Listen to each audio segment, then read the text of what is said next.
witches. So today I wanted to chat about the upcoming holiday Lughnasa, which is sometimes called Llamas.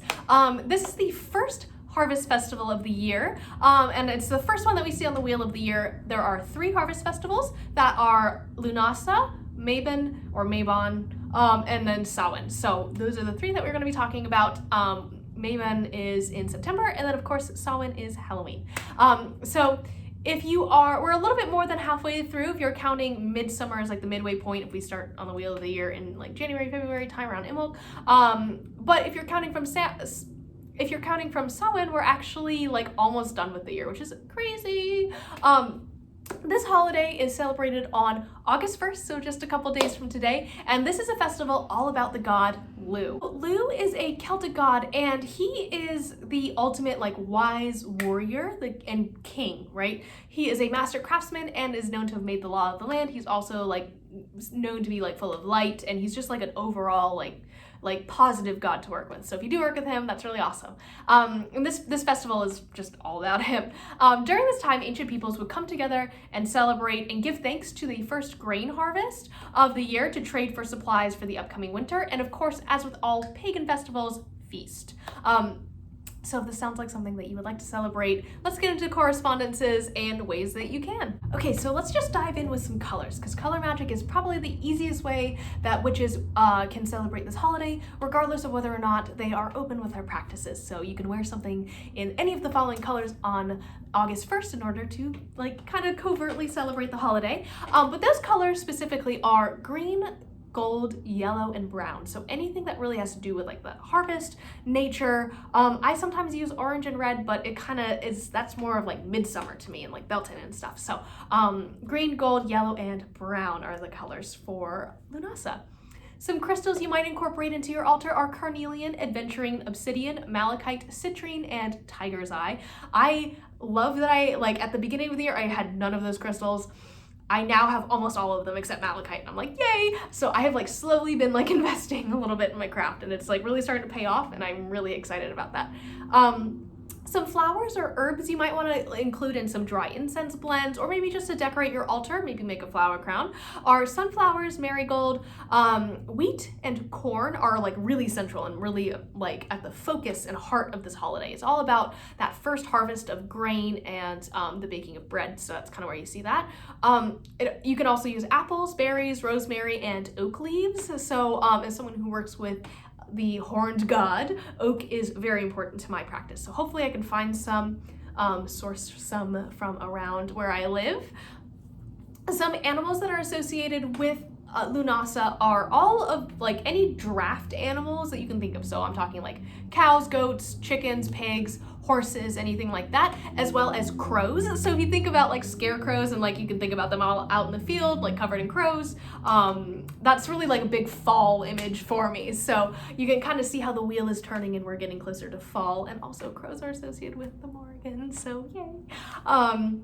So the deities that are associated with this holiday are any deities that is associated with like nature, harvest, or the hearth. So that for me includes Bast and Herne, or Cernunnos, Demeter, Hestia, Lugh, of course, who this whole holiday was celebrated in the honor of by ancient Celts, Odin, Caradwen, Danu, Rhiannon, Isis, and Sif.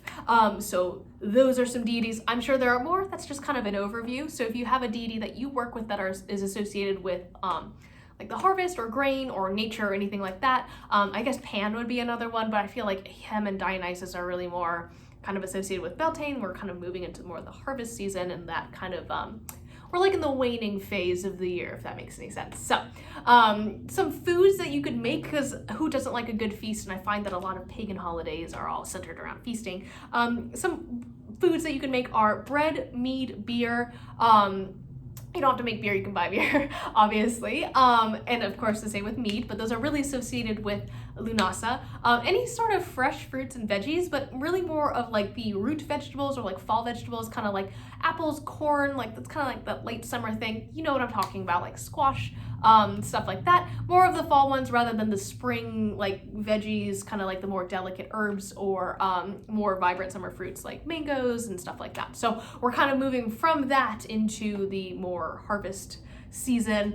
I don't know. I'm personally just really excited and ready for the pumpkin spice latte to come back because that's who I am as a person. But for this holiday, I'm actually going to be celebrating it as a group, and I think that's going to be the extent of my celebration of this. I was like scrolling back through my Instagram, like looking for something the other day, and I found like the first mention of witchcraft was actually something that said like Happy Llamas, because I wanted to use like the Christian version of it. So Llamas is a Christianized version of this holiday they called it Lughnasa. So it was kind of like how Christianity was trying to kind of co-opt pagan stuff and like mix them together. So they're like, yeah, we do that too. You should just worship Jesus instead.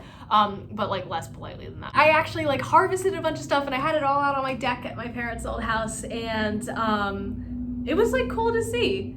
I don't know. It was, ow, I just poked myself in the eye. It made me really nostalgic, I guess, to see, and I'm excited that, you know, almost 11 years later at that point, I guess, not quite. That was the first time I mentioned it, but I've been practicing longer than that. But it's cool to like see that and see where I was and then see where I am now, where I'm going to be celebrating this primarily as a group. So as like an event planning group, I helped organize a meetup for all of our like wonderful witches in my local area. It looks like it's going to be like double the size of the Midsummer one. So if you saw pictures from that, it should be like double the size of that, which is amazing and so validating, and also part of like something that I had manifested on Midsummer, which is cool. We are having like a little potluck picnic and a like prosperity-based ritual where we're celebrating the harvest and just having a good time and having kind of like a cookout. You actually go back to like my full moon video, you can see the adventuring actually like getting ready to charge all in the moonlight and soaking up all of that full moon energy, the full buck moon that we were talking about. And they were cleansed and charged, and it just feels really powerful. I really thought that moon was super powerful. But yeah, so that's kind of like the main thing that I'm going to be doing that evening. I'm going to try to get video of everything for, I guess when this goes out, it will be tomorrow, which is crazy. But that is all good. Well, no, I guess when this comes out, it will be Sunday, regardless. August 1st. I'm not gonna be doing a whole lot in the evening. I feel like that's gonna take a lot out of me, like doing all of that and being around like a large group of people is always kind of draining for me as an introvert.